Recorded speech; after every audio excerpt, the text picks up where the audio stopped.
دا چې موږ تاسو ته الله پاک لوی لوی امتحانات په تاریخ کې مخکې راغلي دي، اوس هم موږ هغه پړاو ته نه یو رسېدلي چې موږ دا تاریخ نن هغه دعوا هغه قربانۍ 40 کلن شهیدون 15 لکه په لکونو معلولین په لکونو مهاجرین اوس هم در بدره خاک په سار مړه ژوندي قبر یې تاک او جنازه او کفن یې ورک دي، معلومات یې نشته چې چېرته دي او څه یې وکړو شوروي ته یې وړو او که نن یې کاناډا او امریکې فرانسه ته یې وړو. ډېر خلک داسې اوس هم ورک دي. نو ورونې دا یو څه خاص مقصد و هدف و د مهاجرتو او د جهاد د شهادت او د وطن د ساتنې یو خاص هدف و. هغې په خاطر د دومره لوی عظیمې قربانۍ وشوې. دا چې موږ تاسې ولې هجرت و ولې دومره شهیدان د دومره قربانۍ د دومره هر څه دربدرۍ په سر واخیستی او محتاج نن هم په بهر کې موږ تاسې وخت تېروي. هغې هدف دا و چې موږ تاسې ملک اشغال و، عملا اشغال و. موږ تاسې په حریم باندې تجاوز کړی و، موږ تاسې په اسلام او په دین باندې تجاوز کړی و. موږ هغه عظیم شان کتاب چې الله د اسمان طرف نه موږ ته په محمد مصطفی صلی الله علیه وسلم په موږ تاسې نازل کړی و، هغه قرآن کریم یې دلته بعزتي بحرمتي تاسو ولدو چې عملا یې په تشنابو کې په کلشنکوف یې ټوټه ټوټه کړو. څوک چې د هغه پیروان وي هغه مدرسې هغه روحانیون هغه علما کرام هغه مشایخ د هغه ټول خاندان یې ژوندی نسل سره د حضرت صاحب او د موږ تاسې مشرانو ورک کړو. اوس هم لا پاته دي.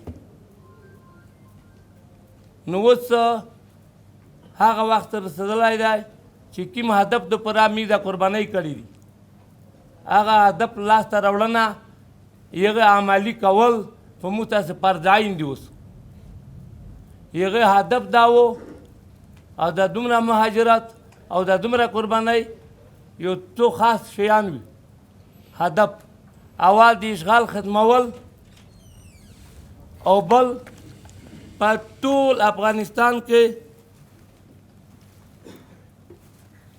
یو سوچا اسلامي نظام چې هغه کې د ټولې نه اول عدل او د ټولې ملتونو او د ټول افغانونو ګډ هم فکره هغه مسلمانان هغه چې تعلیم یافته دي اهل خبره دي اهل علم والا دي او پوه دي د هغې د ټول آینده سار و مال او د دې ټول حیثیت په دې کې خوندي وي.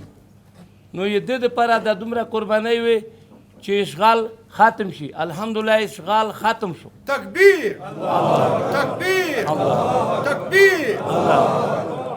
نو دا دومره جدایي دا یوه پرده وه چې د دنیا زبرځواک سپر طاقت نن په افغانستان کې غورځولې وه. موږ د مجاهد ملت ترمنځ یې نفاق نفرت جدایي تنظیم پرستی قوم پرستی لسانی هر قسم تخم یې وشوندو. مخکې شرقي بلاک و کارګر و بزګر به ویلو کور کلی ډوډۍ به ویوله ښځه په 300 وه سپی به مړ کوي دروازه به خلاصه کوي ښځه به مشترکه وي ژوند به مشترکه وي. نو دا د دوی قانون و دا یې دیموکراسي وه. نن الحمدلله شوروي اتحاد په روسیه بدل شو. دا د هغه قربانۍ وي. پرون یو بل بلاک روغه غربي ټولو دنیا قوتونه راغلو. تاسو ولده ټول د حال خلک یې الحمدلله. دغه بیا دیموکراسي او نکتایي او بشر حقوق دا یې راوړو.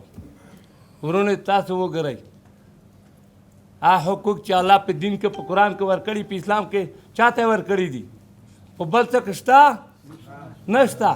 هغه قرآن چې ټولو ته د امن دین دی هغه ټولو ته د حق او د عدالت دین دی. هغه نه بغیر طالب دلته امارت اسلامي فکر کم نه دعوا کړی دي نه یې څه راوړي دي انشاءالله نه بل څوک په چا باندې تحملوي نه یې راوړي. نو د هغه عظیم کتاب چې هغه قرآن عظیم شان دی دین دی دا به موږ ټول منو د قانون لاس پورته کوي دا شریعت به په ځان منو.